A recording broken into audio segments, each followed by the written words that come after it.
रुचि त्रिवेदी जी। राधा वल्लभ महाराज जी, आपके चरणों में कोटि कोटि प्रणाम।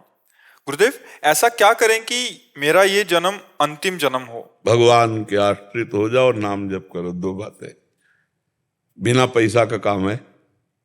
भगवान के अंदर से आश्रित हो जाओ और नाम जप करो। इस जन्म में निश्चित भगवत प्राप्ति। अकाट्य विनिश्चितम बदामिते नान्यथा वचांस में हरिम भजन्ते नरा भवसागर तरंति ते। खूब नाम जप करो और अंदर से भगवान के आश्रित हो जाओ। 1 रुपया नहीं लगा, भगवत प्राप्ति हो गई। किसका प्रश्न है? अंदर से भगवान के आश्रित हो जाओ, नाम जप करो, बिल्कुल सरल भाषा में। और जो कर्तव्य कर्म कर रहे हो भगवान को समर्पित कर दो। बार बार शास्त्रों में वही बात आती है। अगर आज सत्संग जो सुना हो, भगवान पृथु जी अपनी प्रजा को समझा रहे हैं, शनकादि जी महाराज पृथु को उपदेश कर रहे हैं। सर्वलोक महेश्वर भगवान श्री हरि का निरंतर भजन, किसी की निंदा न करना, सहज में भगवत प्राप्ति हो जाएगी। जो भगवान की चर्चा सुनते हैं, आज सुना कि एक है कि यज्ञ में हवन करता है और एक है कि भक्तों के मुख में डालता है, संतों को पवाता है। तो भगवान कहते हैं मैं संतों के मुख से, जो भक्तों के मुख से पाता हूं, मैं बहुत प्रसन्न हो जाता हूं। तो अगर हम बन जाए हमसे, वही हम कह रहे हैं कि 4 रोटी में से 1 रोटी संत को पवा दिया। गृहस्थ में है, भगवान का नाम जप कर रहे हैं, अपने परिवार का पोषण कर रहे हैं, भगवान उसी में प्रसन्न हो गए। देखो, अधर्म का अगर पैसा कमा के तो उसका कोई महत्व नहीं, और धर्म से अगर 1 रुपया दे दिए ना, और 1 रुपया का नमक ला करके दाल में डाल दिया गया, तो सैकड़ों संत पाए ना। सैकड़ों संत सेवा हो गई 1 रुपया में। 1 रुपया में बढ़िया सेवा हो गई।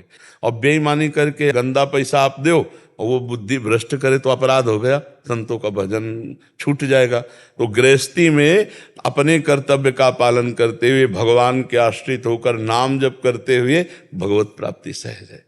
ये हम सब शास्त्रों की बात कह रहे हैं। भगवान की प्राप्ति के लिए इस जन्म में हमारा आखिरी जन्म हो, हर श्वास नाम जप करो और हृदय से भगवान के आश्रित हो जाओ, हो गया काम।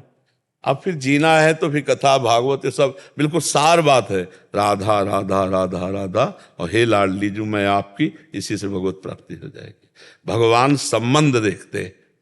एक जगन्नाथ जी के सेवक थे जो अंग सेवी, अब वो गलत संग से वैश्यागामी हो गए, वैश्या का संसर्ग करने लगे। तो आपस में सब जितने पार्षद थे सब एकत्रित हुए और उनको बुलाया और कहा या तो जगन्नाथ जी को पकड़ो, वैश्या छोड़ो, और या जगन्नाथ जी को छोड़ो, वैश्या के पास जाओ। दोनों एक साथ नहीं हो सकते। उन्होंने कहा जगन्नाथ जी को हम छोड़ देते हैं। तो भगवान की लीला ऐसी। तो जब वो शरीर उनका पूरा हुआ, पूरे चरित्र के हम सारांश में होता है, तो जगन्नाथ जी ने अपने निजी पार्षद से कहा उनका अंतिम संस्कार ऐसे करो जैसे हमारे पार्षदों को होता है। तो उनका प्रभु तो वैश्या का संग करके आपको छोड़ दिया था। तो बोले थे उनका स्वभाव है, छोड़ सकते हैं, मेरा स्वभाव नहीं। मैंने एक बार जिसे स्वीकार कर लिया उसे छोड़ता नहीं। वो मेरा सेवक था, कहीं भी चला जाए उसका, ये भगवान का उसी स्वभाव से हम लोग कहते हैं कि भगवान का आश्रय ले लो और नाम जप करो, भगवान कल्याण कर देंगे। मन वचन कर्म से एक से भी भगवान से जुड़ जाए तो भगवान उसका कल्याण कर देते हैं। अजामिल ने अपने पुत्र के बहाने नारायण बुलाया तो भगवत प्राप्ति हो गई। हम जानबूझकर नारायण नारायण बुलाएंगे तो भगवत प्राप्ति नहीं हो जाएगी। राम राम हरि हरि हरि तो और सब मंगल होने लगता है। भगवान का नाम जप करने से सब मंगल, सब कुछ सहने की सामर्थ्य आ जाती है। भगवान से जुड़ना मंगल भवन अमंगलहारी, अमंगल का नाश हो जाता है जी।